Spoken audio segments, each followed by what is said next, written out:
Hello, everybody, and welcome to this Insane Alchemist skills tier list.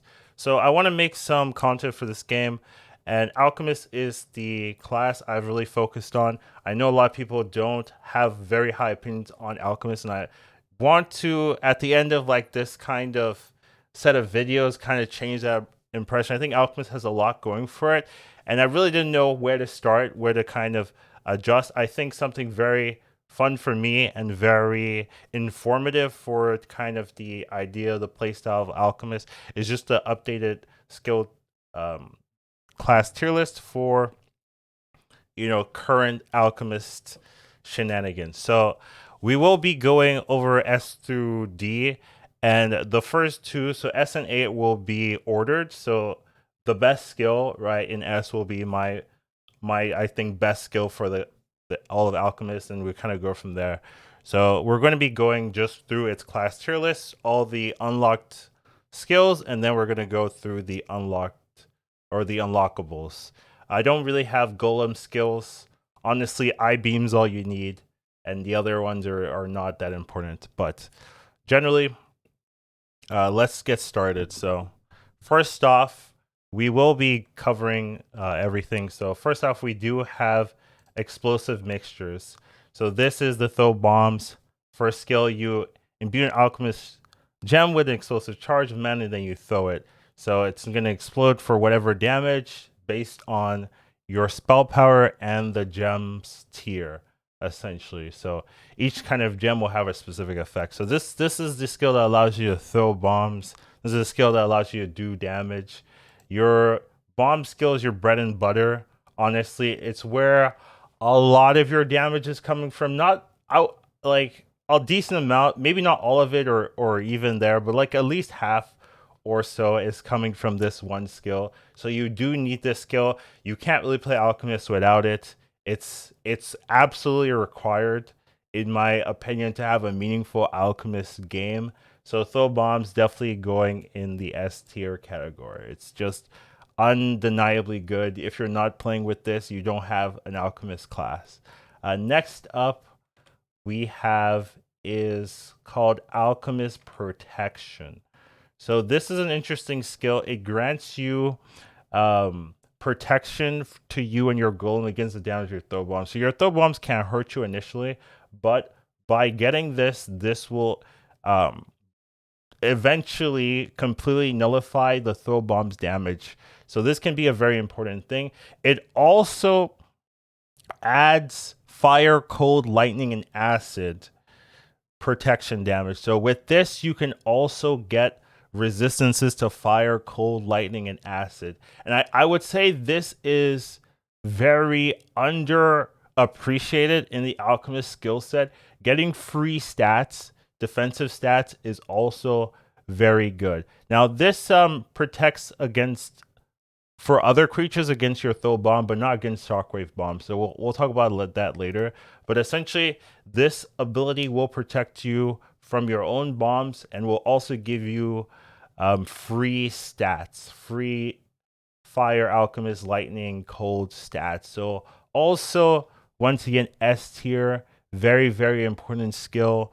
You want to be getting that as quick as possible. So very, very strong. Next up, we have Explosive Expert. So this ability essentially gives your bombs a larger radius. When you start off the game with Alchemist, you have these puny, tiny little circles of 2 radius where you throw your bombs. It's not very engaging, not very enticing. By upgrading this skill, you will increase the size of your bombs. They can get very massive, and this can let you deal against tons of huge waves of enemies. This can be a very, very powerful thing. It also has an extra bonus in that your explosive damage, your gem damage, can now, if the explosion is not contained, will deal. Well, if the explosion is contained, essentially what it's saying is that if you throw your bomb and the bomb area is smaller than your um then the explosion potential, you will be dealing extra damage. Now, once you get this to level 5, the extra damage becomes extremely high. So this can be a very good way of making sure your bombs are doing a lot of damage. I would say a lot of people don't really play with that in mind, but if you do, this can be a very good way of sprucing up your bomb damage. If you're into a matchup where they have a lot of burst, what you can do is put yourself in a corner and then throw your bombs in that corner area. Your bombs will be dealing a lot more damage. So that can be something you can think about in your Alchemist matchups, but I would say not something people really focus on. But once again, this is also a tier S skill. So you're saying there's those I would say are your bread and butter. Those are what you really want to be maxing at the beginning. If you're not maxing these skills, you're kind of not doing service to your Alchemist build. I will say if we wanted to order them, I would say the AoE is a little bit more important. Protection is very good, and then your bomb skills are good. Like you could generally like have this lower tier. You shouldn't, but you could, and you'd still be fine. But yeah, generally very, very strong set of skills here. Whoops. And then the last one we have is called Shockwave Bomb. So this one you will crush 2 Alchemist bombs. So this uses 2 Alchemist gems, and then you can throw them in a radius of 2. So this does not have the larger radius bonus, which I would say it should, where it will deal only physical damage. So it doesn't deal. You can imbue your bombs to deal elemental damage. This does not have that. It will only deal physical, and it will knock back any creatures in the blast radius. So you can throw it. It'll knock back. But the damage with this is not. It doesn't scale very well, and it only deals physical. So if you're not doing a physical gem build, you don't have any real bonuses from there, and it just pushes people back, but it's not guaranteed even. So it honestly, this is a very ignorable skill, not very strong. I wouldn't really focus on it, and it's just something I would put very, very low tier. So I do have this in the D tier. So this is a skill I don't really take ever, and anytime I've taken it to test it, it's felt really bad. Now, next up, we'll be going into Golemancy skill set. So a lot of people don't love Golemancy. They think, oh, golems suck, and they die to everything. And there is a bit of truth to that. Honestly, I'm not going to lie to you. Golems do require a heavy investment before you could say they do anything. Honest. So let's get into the first set. So the first set is a free skill. It's called Refit Golem. Essentially, what it does is it will heal your golem if it is not dead. So if you base on the tier of your gem, so higher tier gems will heal more. So that's something very important. But if your golem is dead, you will take 15 gems. So use 15 gems, and it will take 20 turns, which is very important. But you will bring your golem back to a third of its life. So you can actually just revive your golem. It takes a while. And this is kind of the difficulty of golem play, in that if your golem dies, it's dead for the whole fight. Unless you go into advanced Golemancy, but we'll talk into that. But essentially, your golem has 1 life like you per fight. However, every fight, if the battle is over, you can revive your golem. So it is a friend buddy that you can kind of make it do risky things, because even if it dies, you can revive it, where if you do something risky and you die, the game's over. So it's a free skill. We're going to put in a free skill section, but it's an important skill, good for revival, also good for keeping your golem alive by giving it that extra chunk of health. Next ability we do have is Golem Power. So this ability is just a passive, essentially. By upgrading this ability, you'll increase the power of your golem. It's not that important, honestly. It's your golems, sometimes you can build them to deal damage, but this doesn't really increase your spell damage. That's the main issue I have with this. It only just increases your weapon damage, your like knockback skill damage. It doesn't really increase your spell damage in any meaningful way.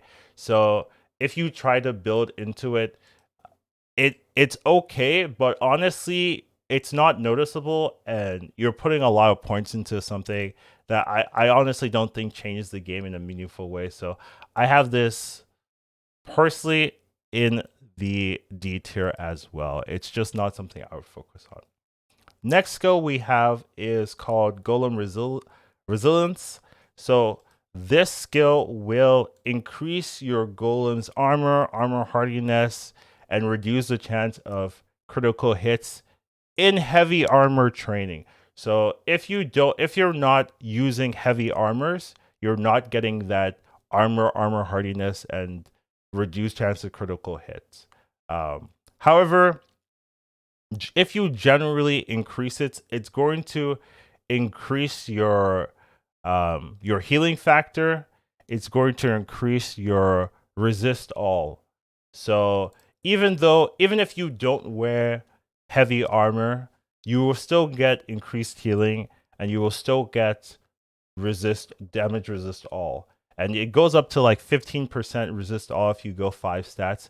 I actually think this skill is actually quite good. Now, I'm not a big fan of wearing heavy armor for your golem. I initially used to, but armor sucks in this game. It's not very good if you go once you go past the higher tiers. We're talking about insane or above, or madness. It's not very good. Resist all, however, it's very good. It scales well. So getting this to 5, if you are going to be caring about your golem at all, you don't have to, but if you are, is a very useful skill. So I actually do have this skill up in the, I think, B tier. So not A tier, not core, but something to consider if you care about your golem. If you care about making your golem work a little bit better, adding that stat is actually quite good. Next up, we have Invoke Golem. So this will just move the golem from where it's at to your side and increase its melee power. The melee power is completely irrelevant. All you're really caring about is moving it from where it's at to your side. Now, I would say this is more a high-level golem skill, and for most players, you're not really going to need this. However, there are some scenarios where if you care about protecting your golem, you want to be more of a golemancer than I'm an alchemist and I have this little random dude that sometimes dies. If you want to actually micromanage your golem, this can be very good because sometimes your golem can be in very weird situations, and moving it to you is definitely safer than where it would be. So there's definitely some tricks. We'll have a video with golem tricks, but this is not the video for that. But I would say it can be a useful skill. It's not super high tier or anything like that, but if you actually want to invest in your golem, it is something to do. The mana cost also isn't that crazy. So I have it in C. And then next up we have Gem Portal. So Gem Portal is a pretty interesting skill, at least in the way people are playing it, right? Like so what it does is you will teleport to your golem, and your golem will teleport to you. So you and your golem will switch places. Your foes will be confused, and there'll be a chance that instead of attacking you, they will switch their target to your golem, right? So that can be interesting to just force your opponents to fight you. However, most people are not using this in that way. What they're doing is they're just putting their golems near the entrance of a dungeon or anything, and they're just saying, hey, golem, just sit here. And then anytime they're in trouble, they'll just TP to their golem, right? So they're not really using their golem as a fighting tool. They're just using their golem to TP to them when they get low. Now that's fairly viable. I personally don't do that. I'm not really a big TP abuse, and I play sometimes on Madness, and it's not relevant there, right? But It is something you can do, and insane below, very effective if you just want to have a safety button. If you're fighting, like, it doesn't work until like the final boss and things like that, right? But in regular dungeons, right, absolutely a very effective strategy. So because of that, I'm gonna put that in A tier. It's a good way of utilizing the golem in a safe way that's very effective, that's very abusable as an alchemist. So I would say as an alchemist, right, use all your tools to your advantage. If you want to be that heavy safe, I will just have my golem sit in a corner forever and then TP if need be. I'm okay with that. Now we're going to our secondary damage skills with the types. So the way Alchemist works is you have these elements to work with: fire, acid, frost, and lightning, right? You have these elements to work with, and you really invest in a couple of them and their skills, and you kind of ignore the others, right? So we're going to go through all the skills, all the trees, and kind of we'll start with fire, right? So the first one we have is called Flame Infusion. So here we go. So this will just infuse your gems with fire damage, increases your fire damage, and you can only have this one active, one of them out of the infusions at a time. So this essentially just increases your fire damage, and also it will change the way your bomb throw works. So when you throw a bomb with this, you will deal half of your damage as an initial burst, and then the rest of your damage will be in 3 turns segments through burning. So this potentially, I've heard, does the most damage. I actually don't know if it's true because there might be a bug with the way flame is coded in the game, where flame doesn't actually have a multiplier attached to it. So I've actually seen less damage with this, even though theoretically it should do the most damage.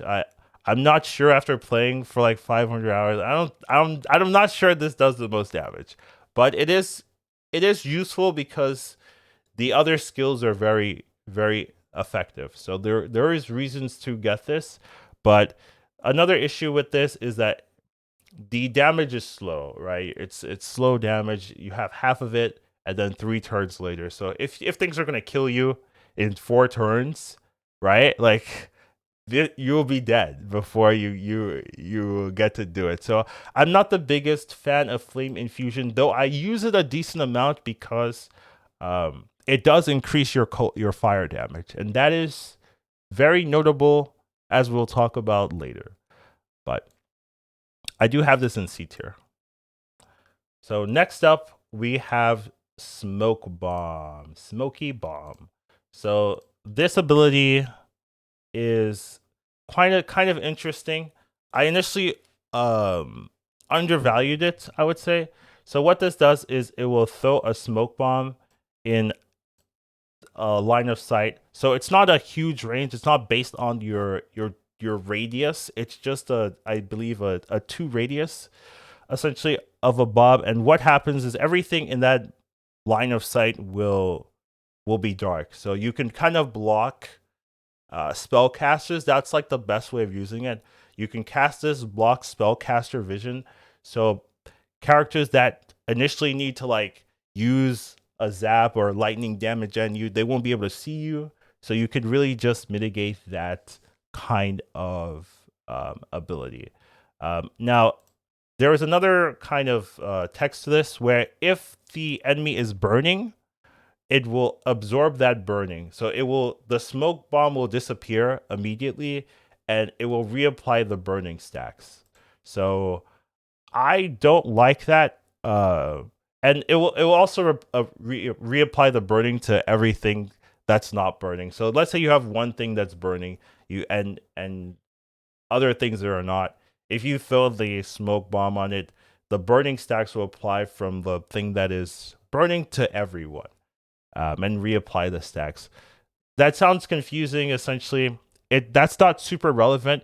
If things are burning, it's because you have a flame infusion. You threw the bomb. The bomb has a gigantic radius. You hit everything already. So this effect, honestly, in my plays, has not been very relevant. What's significantly more relevant is preventing line of sight by by throwing the bomb in an area where mages and stuff are trying to target you with their spells. So that would be a little bit more useful. Now, there is an issue with this spell as well, is that the level 1 cost of it essentially for me is 69. And as you increase the talent level, it can go down to like 19 spell. 19 is very good of a cost. 69 is not. It's not very nice. So if you wanted to invest, you have to invest a lot of points into Smoke Bomb if you want this to be a skill you use often.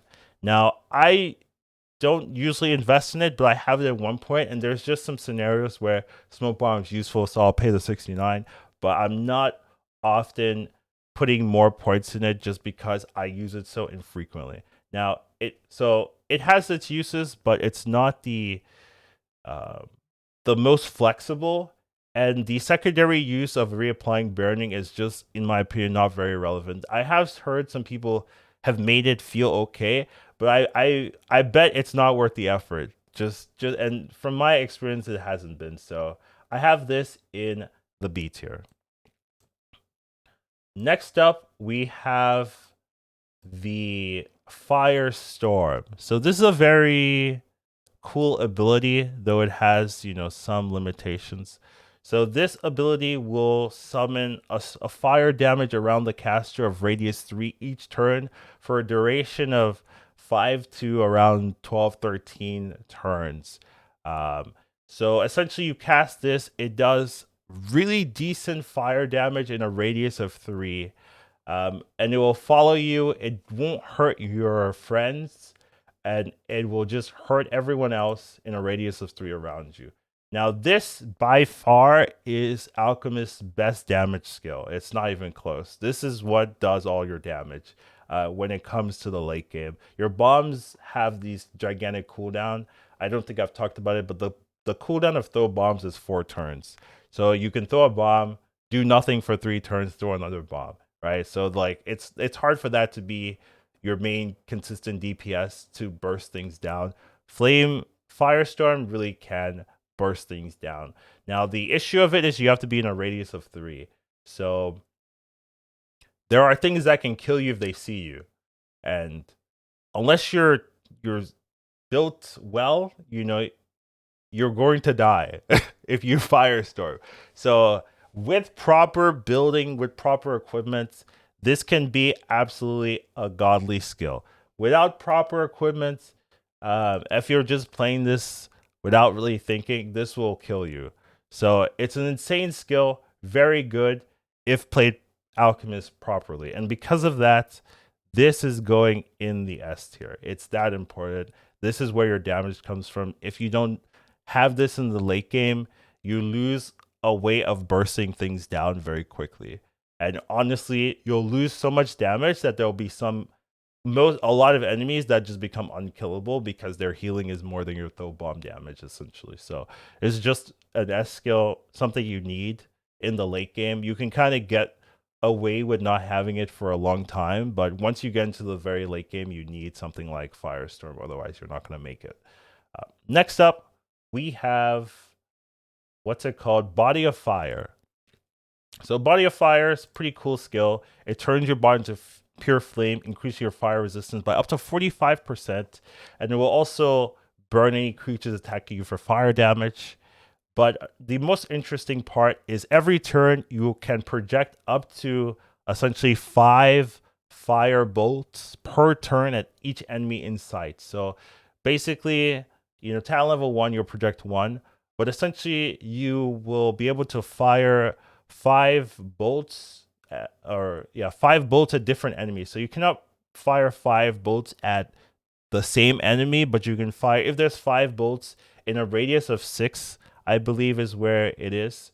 You can fire 5 bolts at them. So it's not a radius of 10, right? It says per each enemy in sight. It's not a radius of 10. It's a radius of 6, but 6 is a pretty good radius, and it will pass through your friends, so it won't hurt your golem or anything you summon. And it's just a sustained spell. So we haven't really talked about sustained spells. This is the first sustained spell we have here. So sustained spells will just use up a section of your mana. So let's say you have 300 mana. This costs, I believe, 130, 150. It's not 250 mana. That's not true. It's like I think it's 150 mana. This will use up 150 mana, so you'll just have a max mana of 150 while this is sustained. Now, if you turn this off, you'll go back to 300 max mana. But once it's sustained, you'll just have 150 max mana. So it's not really a drawback in terms of like you just turn it on and forget it. Now you have to make sure that you have enough mana to use your other skills. But alchemists don't have huge skill requirements. Your most common skill is throw bombs, which has a mana requirement of 5. So if you have 5 mana, you can throw bombs, and then that's like the minimum you need. And then as you move, you'll need more mana. Things will go, but the mana requirement for Alchemist is very low generically, so you have to keep that in mind. Now, this is a pretty powerful skill in terms of it does multiple things, right? First of all, it gives you fire resist. Now, you're already getting fire resist from your Alchemist protection, and then this will also give you up to 45 fire resist. So if you keep that in mind, that means this skill, if it's sustained, plus your Alchemist protection, can give you 65 fire resist without doing anything at all. 65 fire resist.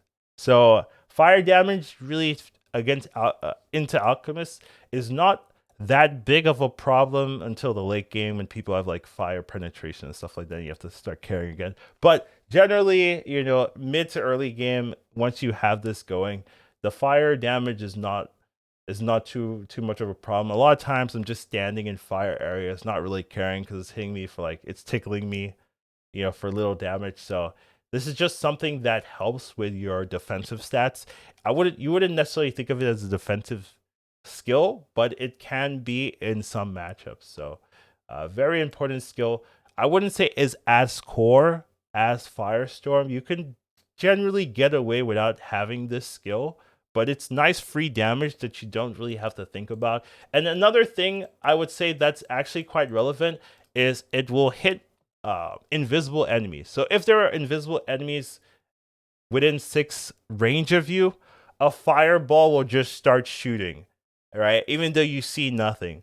So this can just be an invisible enemy alert function where it's like, hey, there's something close to you. There's a fireball throwing out. What's going on? So I've definitely had that happen in a couple of scenarios where, it just kind of alerts me and I'm like, okay, let me throw a bomb.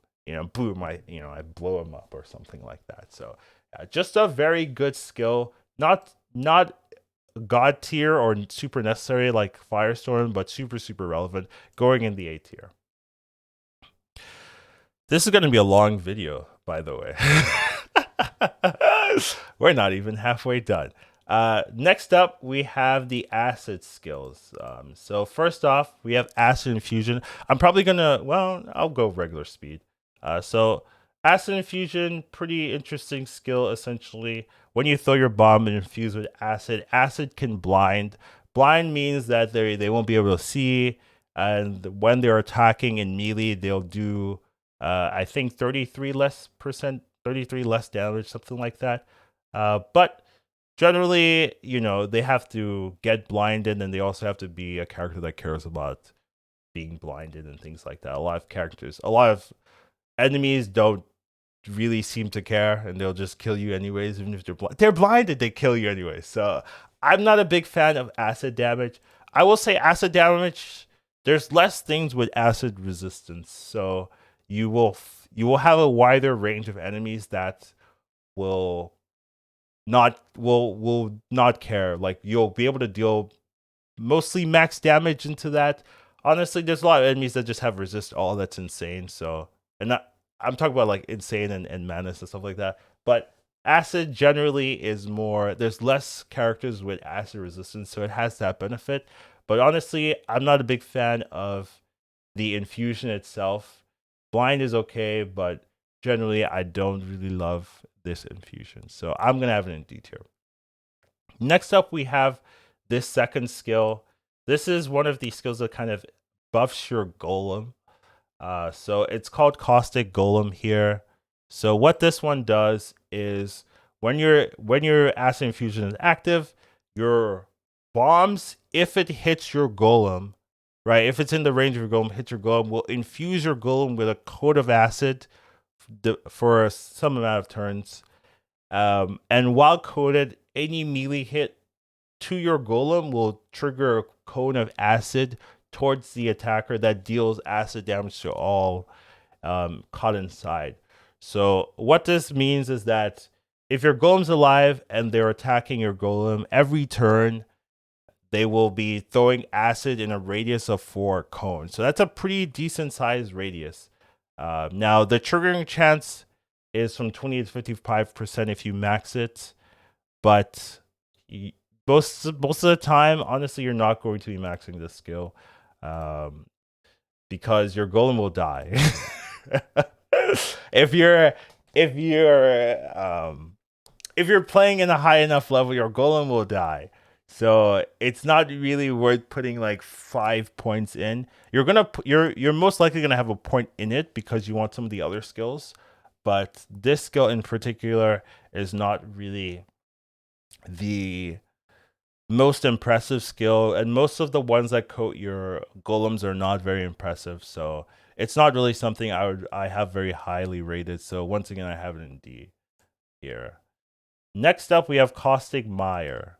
So Caustic Mire is a pretty cool AoE skill. So you throw this radius of 3 pool of acid, and it will deal 60 plus damage or so. Like it can scale for each turn up to 6 to 10. It can go more than that, right? Since you are playing Alchemist, your stats are a little bit better, so this can go up to like 13 turns or something like that. So it's this like base values, but you can your stats your as an alchemist yours is a little bit better than that.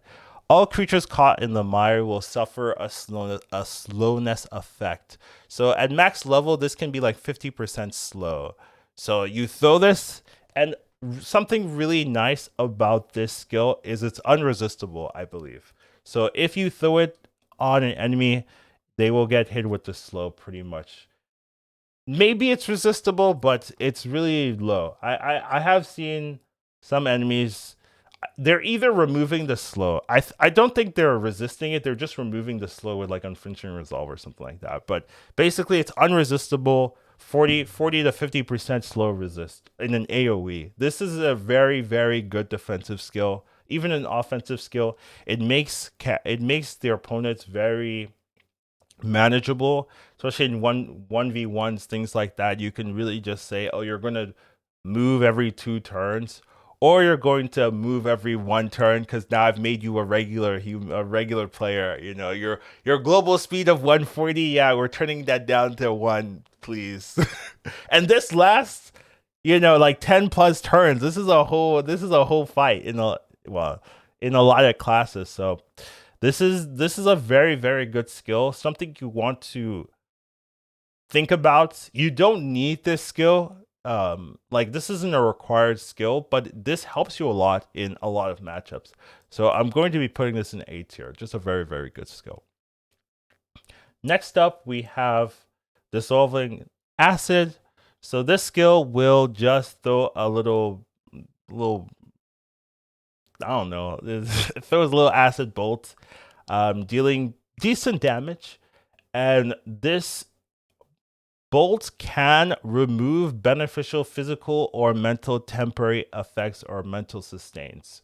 So this has an extra ability to just remove some somewhat annoying temporary sustains, temporary effects. So this doesn't remove like their passive skills or stuff like that. This removes things like shields, this removes things like healing, infusion. Now the downside of this is that it does require high spell power. So you have to fight their saves. So in some scenarios, things like high save enemies, you're not going to be removing very, very often. But in Insane, you can definitely get your spell power high enough where it's perfectly fine. And another really important thing is this can remove displacement shield. Now, I will say you will still take the damage from casting this and hitting them, but you can, if you hit the save, you can remove displacement shields. And in some battles, in some matchups, that can be very cool. Now, a lot of the time, I'm going to be honest, I just kind of kill the displacement shield and heal back up. Like my body of fire, my firestorm is raging. So I'm just taking like 800, I'm dealing the 800 or whatever shield completely, and then I have to heal back up, right? But if you see it, you catch it, and you're not like using firestorm or whatever, you can just throw this, remove the displacement shield, and continue on. So there's definitely some use to it. I will say it's not as useful. And another big kind of issue with it, in my opinion, while playing, oh, that's the wrong one, is that it has high mana cost, right? So when we look at the mana cost, it's 45 mana. It doesn't get lower. So that's a pretty heavy investment. So you do have to kind of keep that in mind. So, I do have it in B tier. There are some scenarios I use it, but I use it pretty sparingly. Honestly, I use it to remove healing recoveries sometimes, and I use it to try to attempt to remove displacements. Those are like the two big hits. Other than that, and like if I'm fighting something and I just want to kill it, like this has good damage. So sometimes it's just like I'm throwing it, you die, But other than that, it's not something I'm using in all the fights or most fights or anything like that. Next up, we have the cold section, the cold alchemy, the frost alchemy. First one up we have is frost infusion. Now you'll infuse with frost. Frost can freeze your foes, and you also improve your frost damage. Now, I will say that this is my favorite infusion out of all of them, including physical. Whoever the weirdos that like physical infusion, like not infusing at all. But this is my favorite one because freezing is an insanely good debuff to put on your opponents. Now, they get locked into their cubes, and they will usually just cast or try to get out of their cubes as fast as possible. A lot of times they'll be using skills that matter in that cube to break it. So I've seen them just use like very important skills just to break their cube, and then I'm like, okay, they don't have that skill. I can like be aggressive for a little bit, and also, right, late game you're going to be fighting tons of enemies at the same time. Throwing this frost infusion can like cut off or like slow down like 30-40% of them, make them sit in the cube for a turn or two. It's just very good, very effective, right? It does matter if you have high spell power or not, but still, whenever it procs is just a nice little thing. Some people are not a big fan because it's less damage, right? Like if you try to damage things in the that are frozen, 40% of your damage will go to the cube. But honestly, the debuff or just slowing down the opponent, I would say, is much better than having that less damage or potential anyway. So it's just a nice debuff that is very relevant throughout the whole game, in my opinion, that just slows them down, makes it annoying for them, and can really trim down the pressure of a particular area. So my favorite infusion, I think it's very good. So I have it a little bit higher rated than the rest of them. I'm going to put this in A tier. Next up, we have Ice Armor. So Ice Armor is once again another golem buff. It does what it does. So if you throw a bomb and it hits your golem, you will give them a layer of ice. The ice will provide your golem additional armor, and then melee attacks that it deals will deal some melee attack back to the attacker. And then another very interesting thing that I would say that is not really taken advantage of is that 50% of its damage is converted to cold. So 50% of your golem's damage, while it has this infusion on it, will be converted into cold damage. So honestly, that is not negligible. So I play a lot of frost infusion. If you have this frost infusion, you can kind of spec your golem into ice damage, because a lot of times you're throwing your bomb every 4 turns, so you're gonna have that Ice Infusion for most of the time if it's hitting your golem, and 50% of that damage is always going to be cold. So you can say no matter what the eye beam hits, no matter what, even the if they have runes that deal damage, 50% of that is cold. So you can just max cold and have that be meaningful increase to your golem's damage. So that is something I've noticed. I sometimes do. If it's not annoying to do, right? Sometimes I'd rather do other things with my equipment on my golem, but it is something that's relevant if you are going to be a Frost Infusion main, to just have that idea that, hey, if I increase my Frost values for my golem, it's going to generally increase its golem's damage. So once again, golem upgrades I don't care about. But this one is okay. I'm gonna put it in the C tier. It is something to think about, but not something to level. Honestly, this could be D tier because you're not really going to put more points in this. But I will say it's more of a distinction than the other one, so I'm going to put it in the C tier here. Next up, we have Flash Freeze. So Flash Freeze will, I guess, will summon a blast of cold air that will freeze enemies to the ground. So freezing, it just pins them essentially, right? So they can still act, they can still do everything, they can still do spells, but they just can't move. Now, it also stops movement abilities, right? So I don't think they can rush you, right? So things like that. So it does have that kind of benefit, and it lasts for a long time. Honestly, and I don't know if this can be resisted. I don't think I've ever seen something resisted. So this is also unresistible pinning that can just lock down people in a large radius. As you increase this, the radius can go up to like 6, 7.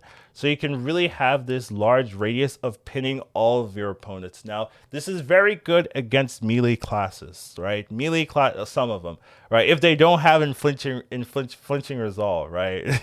If they don't have a way to just remove pins immediately or things like that, you can just lock some enemies like 2 range from you, where they can't hit you at 2 range, and you can hit them with your Flame Storm. You can hit them with your all of your spells, and they can't do anything, and it lasts for like 10 turns. So you're just sitting there for 10 turns. I've had like dragons just sitting there, like they can only throw fire breaths at me and things like that, and they're like spec'd for melee, right? So it's like, it's very good.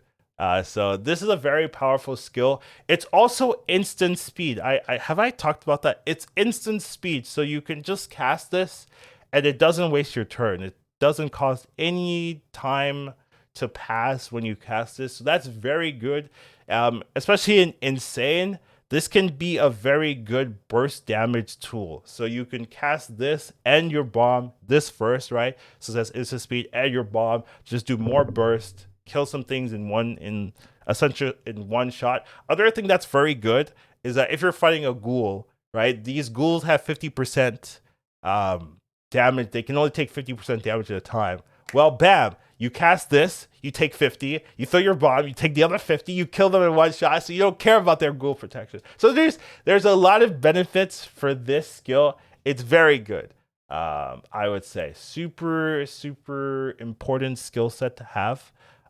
You don't have to run it, and as characters get better or stronger, they always have ways to deal with pinning. So late game, sometimes they'll just use their pin removal, and then they don't care, right? And they'll rush you anyways. But still very good, still good burst, good damage, decent mana cost. It's not super expensive, so yeah, very good. I have it in A tier.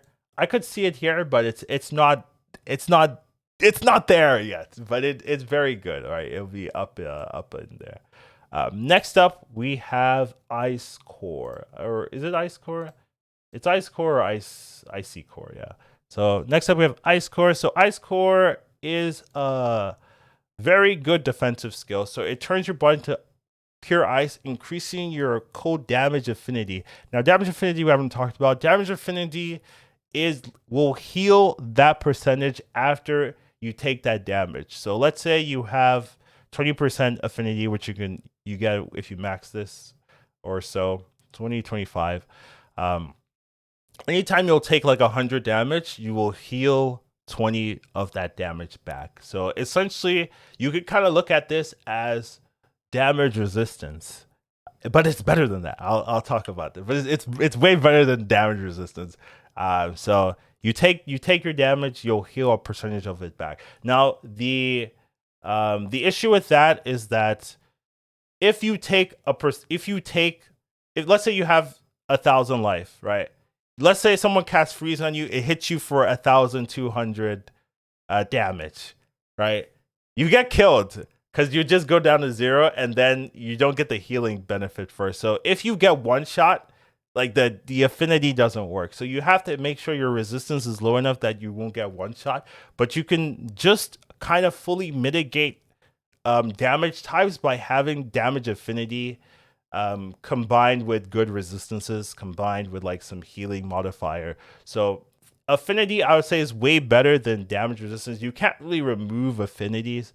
Technically, you can remove the sustain, but it's so much easier to remove people's resistances than to remove their affinities.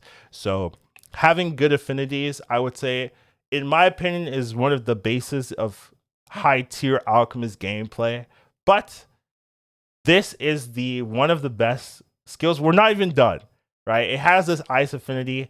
And then on top of this, all direct damage hits, so that's physical melee spells against you, will have a 10 to 50, it's actually 60% lower crit modifier. So essentially that's crit shrug off. So max this, it gives you 60% crit shrug off. So crit shrug off essentially is if you get crits, there's a percentage of the time if you have crit shrug off that you will not take that extra crit damage. And characters can get insane crit scaling. Like you can too if you build for that, right? But characters can have like 200, 300% crit scaling. You can completely negate that if you go up to 100% crit shrug. Now, that requires equipment investment, but it's such a key thing, I would say, for survivability in the late game for Alchemist and it's very doable, that it's something you really want to invest in. It's actually one of my main regrets in one of my playthroughs. I did not max my crit shrug, and that was so dumb of me. But I'm getting off topic. But yes, this is the best defensive skill Alchemist has. One of the best defensive skills in the game. I'm going to be honest. I'm going to throw that out there. And it's just something you really want to get as quick as possible in a reasonable frame. You obviously you want your bomb skills first, but like after that, like Ice Core is so core for making a good Alchemist build. Any Alchemist build that's not running Ice Core, I just like, what are you doing? In my opinion, like it's so weird to me. So Ice Core, S tier, best Alchemist skill in the game. That's a call here. It's so good. You want this immediately after you get your bombs. You get your bombs, you get Ice Core. Now you're feeling okay. It also gives you physical resist. I'm not done. It also gives you physical resistance too. Physical resistance is the most important damage type. It doesn't give you 45% physical resistance. This is different. It gives you like 20 or so. Like, you know, it's not 45%. This is so wrong. But it gives you a decent, like, it gives you a noticeably important amount of physical resistance because it's such an important damage type to get. Late game, you can really be doing some stupid stuff because you're running Ice Core and some other equipments to kind of make your physical damage not that relevant. So yeah, such an important skill. Very good for Alchemist. You want to be running that. Damn, this is going to be an hour video. Let's go. All right. Next up, we have Stone Alchemy.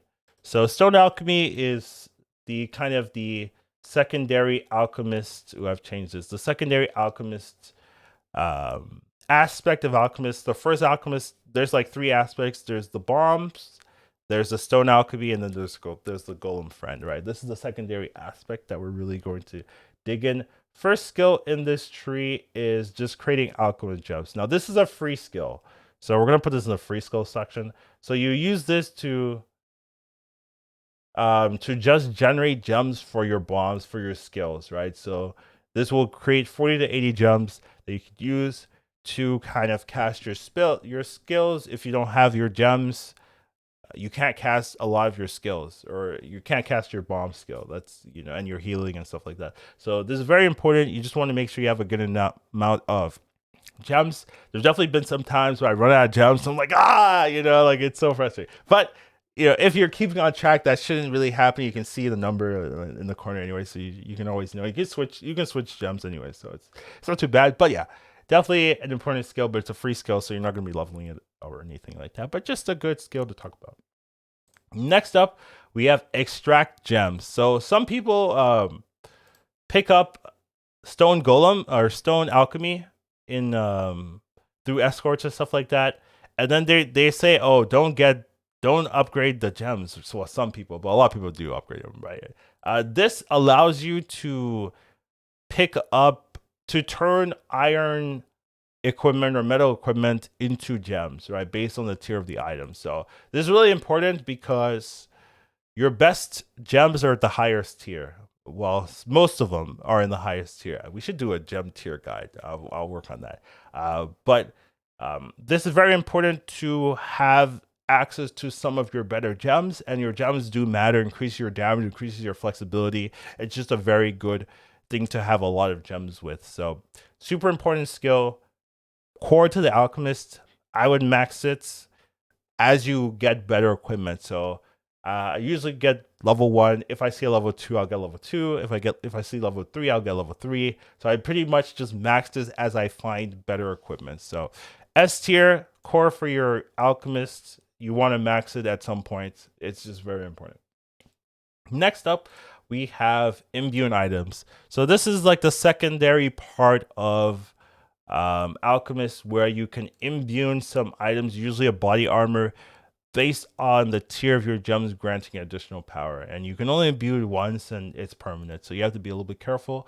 So for me, what I do is I pretty much just imbue armor and all resist. I'm a big armor all resist fan, so I pretty much always have my robes with armor all resist. So tier 5 robe, 20% all resist on top, right? Like that's very effective in my opinion. So that's basically my takeaway. So essentially this point gives you 1% all resist per level, right? Honestly, like not crazy. However, you can also put this on your golem, so you can double dip with it. So you can essentially get 5% on yourself, 5% on your golem, or you can build damage. And sometimes early game I also just build damage, since I'm not getting one shot early game a lot of the time. So it's something you can put in. I wouldn't say it's core, but I pretty much always max this every game. So it's like arguably core, but I can see the argument where if you don't max that, yeah, that's fine. Like I can see it. I don't agree, but I can see it. So I do have this just in C tier. It's not super necessary, but it does have its places, and I do level it every time, but it's not like, if you don't level it, I'm not judging you. Next up, we have Gem Portal. So Gem Portal does let you, it uses 5 gems, which is notable. I've definitely had some scenarios where I didn't have the gems, but you can pretty much traverse through walls and appear on the other side, up to around, depending on the level of it, 4 to 20. I would say as an alchemist, you can pretty much just leave it on 1, and it will carry you. It's like 12 or plus range. It's like so big on level 1. You can pretty much just leave it on 1, and it'll pretty much work on any meaningful wall that you want to traverse. So just a good 1-point wonder, and generally a core defensive skill for alchemists. Like you have your infusions as a core defensive skill, and then you have this gem portal. You wanna always be thinking about where you can gem portal, why you're in this spot. If you're setting up a fortress or anything like that, why are you in this spot, and is there ways to escape? If things look bad, where can I move, right? How can I jump portal? So very important skill, I would say, when it comes to like insane even madness and stuff like that, you want to be having these gem portals doing a lot of work for you. So I have this in A tier. It's a very good skill, very important skill. I haven't ordered this. This would probably be like around here, things like that. But definitely quite a good skill here. Next up, we have what do we have next? We have Stone Touch. Oh yeah, and this one has a lot of text, by the way. So let's take a look at this one. So Stone Touch, it turns your foes into stone for 3 to 6 turns, and stone creatures are unable to act or regenerate life, and they're brittle. That doesn't mean anything. But if a stone creature is hit with an attack that does more than 30% of its life, it will shatter and be destroyed. So if you stone something and you use a skill that deals 30% of the life, it just dies. And then stone creatures gain some resistances, right? So 20 physical, 50 lighting, 80 fire. And then at level 3, the stone touch will become a beam. So the thing about beams is that you can hit multiple enemies with a beam stone throw. And it also has better range, right? Before level 3, it's all melee. Once you have a beam, you can hit multiple enemies into range. Now, this spell may fail against creatures that have stun resist or have like other insta kills or stone resist, things like that. So there are definitely some enemies that you cannot use the skill on, but a lot of generally powerful enemies, and especially if you're playing insane, you'll have these random bosses and stuff like that. You'll find a lot of them actually can just be stoned, and that can really help with your defensive capabilities. If you're in a bad spot, you can just stone your problematic enemy and then either move away or just try to burst them, or just generically fight them off. Another nice thing for me is that there's no cold resistance on this. So if I'm a very cold resistance player, so you stone them and then you just throw bombs on them, full damage cold bombs. So pretty nice in that aspect as well. But generally, I've not been a fan of this ability. I thought there was too many points, but as I've gotten better at like prioritizing what things I want to put points on, I find that okay, I have points left over, and Stone Touch kind of fits where I want it. So I actually end up like ending my builds with Stone Touch, even though I don't run it for like most of the game. Like once I'm getting near the end, I like add it in as an option. But generally, you don't need it, especially in Insane. Madness, honestly, probably don't need it as well, but it's still good, and it has some uses that are just very nice. So Stone Touch is pretty good. This icon for Stone Touch is not the icon in the game, but this is what this is what it looked like. So here, which is where I took it from. So what can you do? It's on C tier. I have it in, I think B tier is where I have it, Stone Touch. So generally decent. I wouldn't say it's super core, but it's a good ability. Next up, we have our staff stuff. Staff combat. First one is channel staff. So usually I click on them. I tag this to left click, right? So I click on them and they deal damage. They take damage. Now, honestly, this is really only relevant early in the game. As you get stronger, your bomb damage is way higher than any staff damage. Now, I have seen people full build staff, and it's like kind of a lot. And I'm like, wow, that's a lot of staff damage. But that's not me. So there are ways you can build your staff damage to actually be like somewhat relevant. But my tier list, I almost never do that. I feel like you have more bang for your buck investing in other places. So you can definitely do that if you want, but I haven't. But it's still a good skill and something you will be using regardless. Now, I will say, if you want to be super careful, the staff costs 5 mana to shoot your staff, right?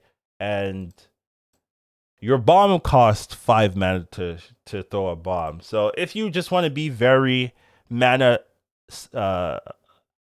saving, you just don't shoot your staffs, just throw your bombs, and then you can just like regen your mana while you're waiting for your bomb to come back. So you do in some matchups or in some scenarios where you don't have a lot of mana left over, just not using your staff and just waiting and then throwing your bombs whenever you can be more preferable. But normally, if that's the scenario, you want to switch your gem to a mana regen gem and just use your mana regen gem and shoot away. So, there are some scenarios where it might matter, but a lot of times it's just fine to blast them with your gem while you're waiting for your bomb to come back. So I do have this in B tier, quite a good spell, but it's not like super relevant that you must invest or care about it. Next up, we have Staff Mastery. So essentially, this just increases your channel staff damage. So increase your physical power. Honestly, who cares, right? But it increases your weapon damage when using staff. So I actually think it's probably better to just get, if you have 2 points, it's better to get channel staff and staff mastery than to get like 2 points in channel staff, I believe, right? If I'm wrong, say something. I don't know, but generally it's good early. Early game, I really mess with how much with getting your points back. So I have like channel staff level 4, and then I'll like take it out later on and put those 3 points somewhere else, right? But generally, early game, your channel staff is pretty important. So a staff mastery can help with that. So not really core or super necessary, but it's a decent skill. So I can definitely put it in C tier. Next up, we have this sucker. We have defensive posture. So you adopt the defensive posture, it'll give you some defense and armor. So you can get like 10-20 armor, 10-20 defense, depending on how you upgrade it. So it's a sustain. It costs 30 mana sustain. It's pretty free, or 20 mana. I thought it's either 20 or 30 mana sustain. So it's pretty free to just have randomly and just get free armor, free defense. Now, honestly, not a big fan of armor. Defense, I like defense if not in madness, right? Like I like defense, so defense is okay. So you can definitely do some things with it, but it's not something you really need because it doesn't give like all resist or anything like that, but still pretty decent. I have it in C tier. Next up, we have Blunt Thrust. So you will hit a target with your with your staff, and you'll stun it for a couple of turns. So stun's a really powerful ability. The stun chance will improve with spell power, so that you do have to, they do have to pass, or they do have to go against a saving, or physical, or magical save or something. There's a save involved, and then level 5 you can't miss. So generally, melee casters, including Alchemists, don't really have good accuracy. So you can pretty much only use this at level 5. So if it's not a level 5 version, it won't miss, or it will most likely miss against most enemies. So I will say you probably only need level 4 because it's talent. You can see here, right? Like that's not important. Generally, I do not like this talent. Why am I talking about like it matters? This talent sucks. Everything resists it. Like your save is not high enough, and you have to invest 4 to 5 points on it to make it work. Not good. I don't like it. It's not something I would really invest with. The stun chance is super low. I tried working on it. I was thinking like, oh, this might be very good to stun my opponent. Nah, not very good. Also, things have unflinching resolve. So many things can just ignore stun. It's annoying, honestly. So you stun them and then they don't care. So it's just like not really the best skill. Have it in D tier. I wouldn't really invest with it at all. All right, now we have the last 3 sections. These are the unlockables. You have to spend a category point to get them. So I would say this is like a pretty good section, a pretty good list of my general guide. I personally believe you do not need any of the unlockable category points to win Insane, right? So you don't need any of this. But if you like these skills, you can definitely pick them up based on your opinions. But I just don't think you need them to win Insane or lower. So pretty cool. But we'll talk about them for sure. First off, we have Advanced Geomancy. A lot of people not a big fan of advanced geomancy for whatever reason. I mean, it's because your golems are not tanky, unless generally, based on what I've seen other people do, your golems are not tanky at all. So here we have life tap. So if your golem's alive, right, that's another important thing. You will drain your golem's life energy to replenish your own. So your golem loses life, and then you gain life. So pretty sadistic, personally, here, but there are some. Your golem can be revived, you cannot. So I do think if you are going into advanced geomancy, it just gives you another potential healing spell. Now, most of the time, it's a 2-turn healing spell because you have to just revive your dead golem and then heal and then take it.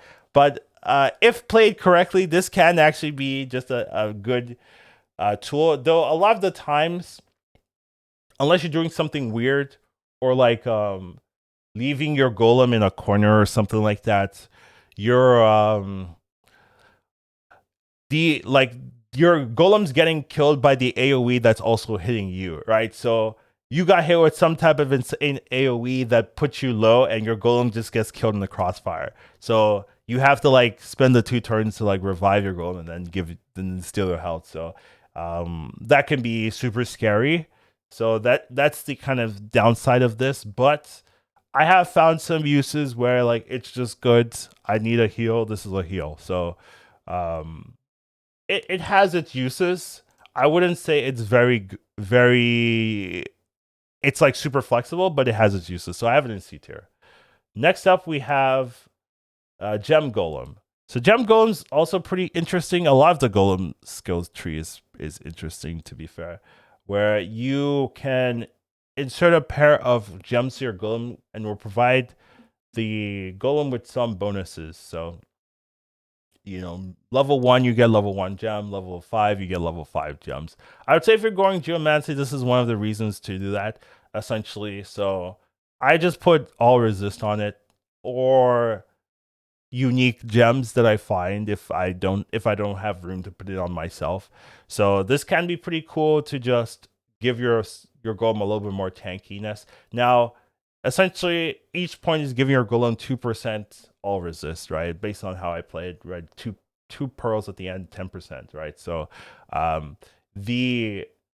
this generic B tier skill, right, is going to be giving your golem 15% all resist at 5. So I'd say it's worse than that skill in essence, but still stacking all resist is just really powerful. So I will say there are some uses to it, but I do have it as C tier. It's going to be worse than the one you get baseline, since that one's giving you 15, while this one's just giving you 10 at max stats. So that's my opinion there. Next up, we have what's it called? We have this big sucker card. We have Supercharge Golem. Did I say big sucker card? That's not relevant. We have this card. So what this does is you will activate your special regen version of your golem, and it'll just give you regen over 7 turns, and then it will also increase your golem's damage by 25%. Now, if your golem is dead, it will be brought back to life from 20 something to 50 something, depending on your talent level.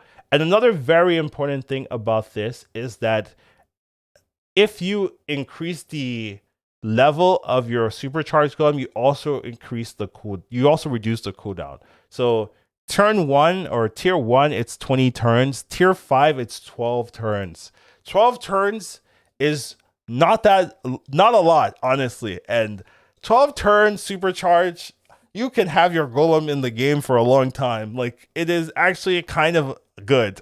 If you build your golem correctly, it's actually kind of good. So I will say this skill, if you're going for advanced geomancy, is the reason why, in my opinion. And it's a 1-point wonder. Honestly, you don't need to tier 5 it. That's like if you built wrong, honestly, and your golem's dying every 2 seconds. Though in Madness that happens regardless, right? So but generally in Insane you can kind of get away with not having it. In Madness, fights fights with Alchemist can be slow, and it can take you like 100+ turns to kill something. So having 5 times to like revive your golem is actually very good, especially if you built your golem pretty effectively. It could actually be like a real annoying threat for the enemies to deal with. So I do think this skill is actually quite good. It's the reason you would go advanced geomancy at all, but you'd have to be more of a a golem aficionado to really utilize it properly. But I do think the potential's there. So I'm actually having it in A tier. This is the reason to pick this category point if you are going to. But generally, you can get away without running advanced geomancy at all. Though I will say, like, there are definitely some scenarios I'm like, this is really good. So want to keep that in mind. Next up and last one here is Runic Golem. So Runic Golem is just a little revival for your not a revival, that's the other one. It's just a little buff. It gives you runes. So it gives you regeneration, right? You get 1 point of regeneration per talent level. And then at talent level 1, 3, and 5, you'll get a new rune slot.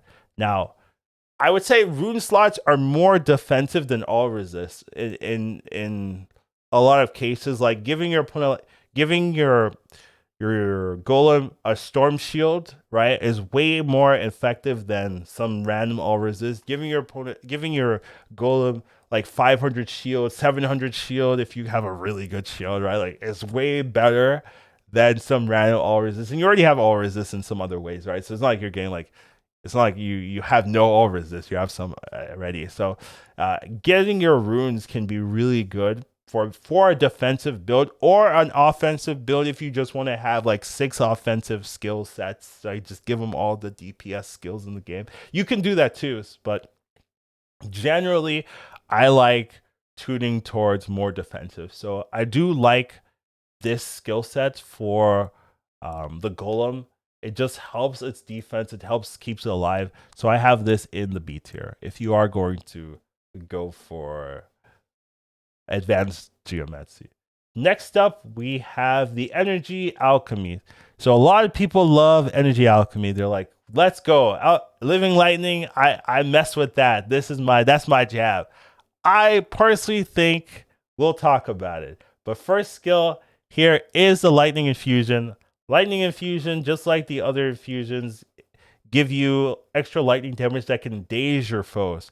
Now, the problem with dazing your foes is that any damage will remove your daze. And you are running Body of Fire. Please, tell me you're running Body of Fire. So every turn, you're shooting a Body of Fire bolt at your opponent. That's instant removing the dazes almost all the time. So this daze does almost nothing a lot of the time. It's not very useful. It sucks. And it's a common trend of the lightning energy. So not a big fan of this. It does increase your lightning damage if you are going lightning damage. But yeah, not a big fan of it. I have it in D tier.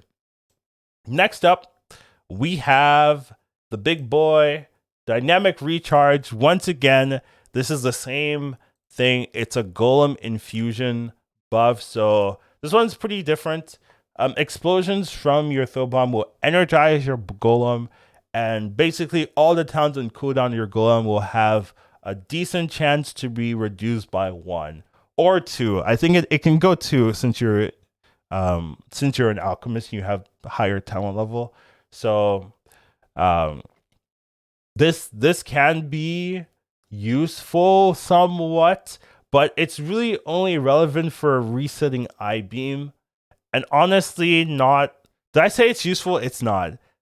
Your I-beam damage is not that important unless you tech for it. You can actually make I-beam like, I've had like 800 damage I-beams from my golem. Like, like that's pretty good. But generally, unless you're doing something like that, your I-beams are not super relevant. So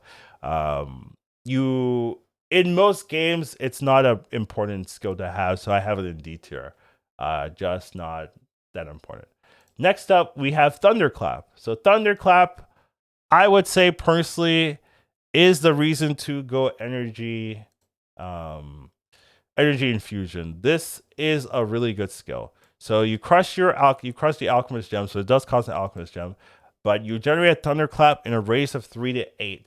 This can go up to this can be higher, I believe. It's much higher than a radius of 3 to 8, and it deals good damage split between physical and lightning damage, and then all the creatures inside. So this can hit your golem, a bit annoying. Are knocked back and disarmed. Right, disarmed is a pretty good skill. It prevents them from using a lot of their melee skills that are super annoying. So disarm is pretty good in that kind of way, though the way I build in a way where it's not that important, but I see the potential of this, and this is definitely, in my opinion, my favorite lightning skill. So it's good damage, good cooldown, right? Like 40 mana is kind of costly, but it's par for the course. But 12 cooldown is also very nice. So just a nice damage skill that has good effect, knocks people back, hits a lot. Like, it's good. This is a good skill. I have this one in the A tier. So that's solid stuff. And then the last skill we have for lightning is the Living Lightning, the big kahuna, probably people's favorite lightning skill, probably, I'm guessing. But this infuses your body with lightning energy. It's a sustain, costs 100 mana, so not super expensive. And it will just passively increase your movement speed, so you can get high movement speed. And then each turn, a forward range, the range is higher than 1 to 3, as an Alchemist, it's actually much higher, will be struck by lightning. So it can be like range 5, 6 if you're really tuning for it, but 5 is like max level. And you'll deal some lightning damage. So you get free lightning damage struck to a random foe. And then in addition, right, anytime that you take 20% more of your maximum life since last turn, you will gain essentially you will gain a turn, right? So if you take a lot of damage, you'll have 2 turns to do something, essentially, to kind of recover, to kind of save yourself, in my opinion. So this has a lot of functionality, and I'm going to break it down why I don't think it matters. All right, first of all, movement speed. Honestly, alchemists don't need movement speed. You don't have to move. You can sit down, create a fortress, if played well, and you don't need to move. Movement is whatever. If you're moving, you're jumping, or you're using your movement infusion, or you're gem portaling. You don't have to actually move. So just having free movement is fun, not that relevant. Characters have like insane movement speed. They're gonna catch up to you. Like, even getting a little, like 20%, even 40 is like, it's not relevant against enemies that care. Now, free lightning damage, free. Like, if this did not cost a category point, I would have this, right? Because it's free damage and a sustain. You don't have to do anything. I would have it. But it costs a category point. Am I spending a category point just to get like 150 lightning damage? And that's if I'm specking with some lightning damage, right?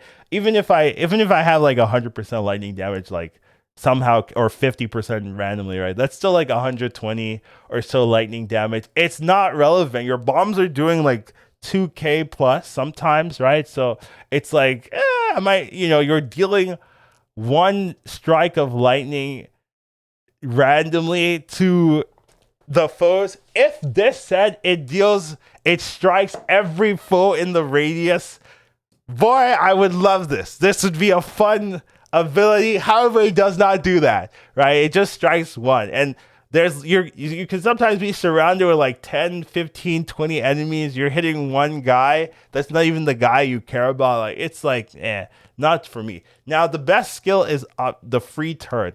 However, let me tell you, at least the way I play, I can sit down. I can sit in a field of enemies sometimes and be fine. Like, having turns a lot of the times is more of an option than the super requirement. Obviously, you have to like remove problematic debuffs and like move in proper directions. But having like the extra turn isn't that important to an alchemist compared to some of the other classes where you really need every single turn. I should have turned that off a while ago, right? But so Not a big fan of Lightning Infusion because it costs a category point. And I would say the stuff you get isn't worth it, in my opinion. It's okay, not worth it for me, though I do see a lot of people loving Lightning Infusion and stuff like that. I don't I've tried it and I never feel that good about it. I anytime I play with it, I'm just like, yeah, it's okay, but it doesn't rock my world, you know. So yeah, it is going to be going in the B tier. Now it's okay, you know, it's B tier, but it's not as good as people love. People always like get Lightning Infusion with your category point, and I'm like, you're wasting it, in my opinion, unless you really love lightning or you found an item that's like crazy lightning. But yeah, a lot of times it feels like you're wasting it. Now, last off for this video, because this video is already an hour and a half by the end of it, will be the survival category. Now, survival category is kind of interesting because it has some cool things, but it's not like something that is super core, super needed. But we'll talk about all of them generally as we go. So the first one we have is Heightened Senses. So Heightened Senses is this ability that will just allow you to see creatures in a 5 to 9 radius, even outside of light radius. So you can see creatures outside of light radius. So that's okay. However, if you're building properly, you're going to have light radius. So it's not super relevant. I don't know if it helps you if you're blinded. That one I don't know, right? I haven't like fully tested, so it might help you if you're blinded. But other than that, I don't think it does, right? Because I don't think I see anything even if I'm blinded, so I don't think it has any benefits, right? So generally not telepathy and is limited line of sight. It also increases your stealth and invisible detection. Not relevant. Your better detection is body of fire, in my opinion. And you also have the ability to detect traps. I've never used that. I would I would say you get this trap disarm skill. Never touch that, but you can use it if you care. But it's just like whatever to me. However, there have been some scenarios where everything is traps, and I'm like, man, I would love to get rid of these traps, and I've forgotten I could do that, but then again, I probably didn't have the category point for it. So yeah. Generally, not a big fan of this particular skill. Think it's whatever. I have it in D tier. So, wah, wah, wah. Next up, we have Device Mastery. Now, this one is pretty sick. So, you get to use charms more efficiently. So the charms, essentially, there a lot of skills have charm values, and it would reduce the power cost of all charms by up to 40%. So things that have like 10 cooldown charm will go down to 6. Things that have like 40 cooldown, right, you can drop 40% of that. So which would be 8 if you're like, he doesn't know the math, you know, or whatever. Wait, 40% is 16, right? Like Keck. Anyways, like so it reduces the charm cooldown for a lot of your skills.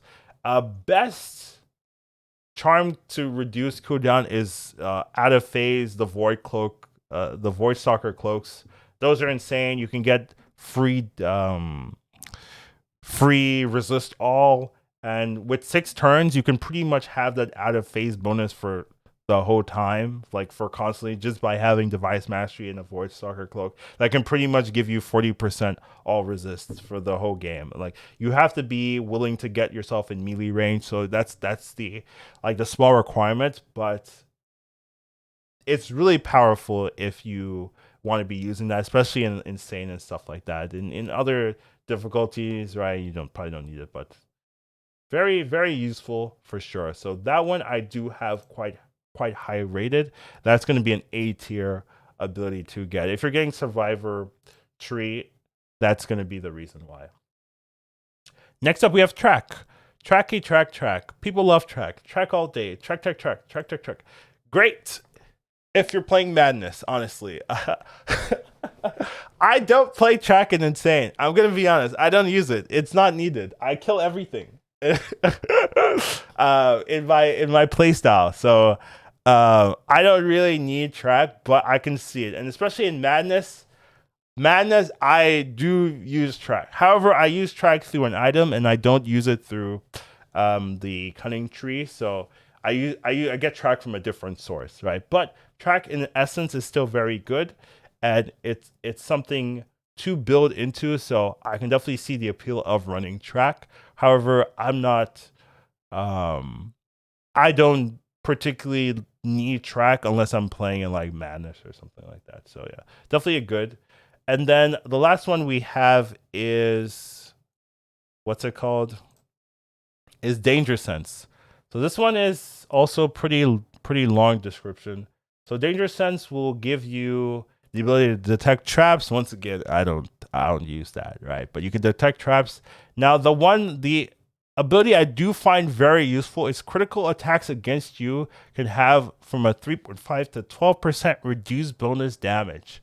And then the damage bonus, from the damage bonus attackers gain against you from being unseen is reduced by 15 to 30%. So you'll take less damage from being hit with unseen attacks. Then you also have an additional chance to resist detrimental status effects. So I think it just gives you. So basically, if you get hit with a debuff, you have your save roll, right? You'll have a save roll to resist the debuff. What this does is it'll give you a secondary save roll, but at less effectiveness to resist the debuff. So you'll just have a higher chance to resist debuffs. However, if your saves are low enough, it doesn't matter. If your saves are low enough, then you're just going to like you'll have a 5% to resist into a 5% to resist. So like it didn't matter, but it's still quite relevant if you are having good resistances to just kind of reduce some of those potentials. So it's pretty cool. But most important for me will be the shrug off resist. So something I really like with Alchemist is trying to hit that 100% shrug off. You have a 60 start bonus playing Ice Core, and then you just want to find the other ways of getting that last 40%. So this can be a way of doing that, especially if you are playing a very heavy, out of phase, aggressive cloak mastery Alchemist build, which you can do for sure. So I have this one, I believe, in B tier. So hopefully that kind of gave you a good overview of the Alchemist skills. I think Alchemist has a lot of good potential, very strong class that is underrepresented and underappreciated. I hope to change that. But yeah, here is the hour-and-a-half video of all the class skills, my thoughts of them, and generally, yes. All right. See ya. Take care. Have a wonderful day. Bye-bye. Oh yeah, I said I was going to order the first two rows. Let's do that real quick. So I'll probably move this here. Supercharger thing is actually quite good. Ice Core above that. Gem Portal is going to be in the back. I don't really use that. Device Mastery is quite good. Icy Fusion is not that good, and Thunderclap is a little better. So like something like that. But like honestly, it doesn't really matter. So yeah.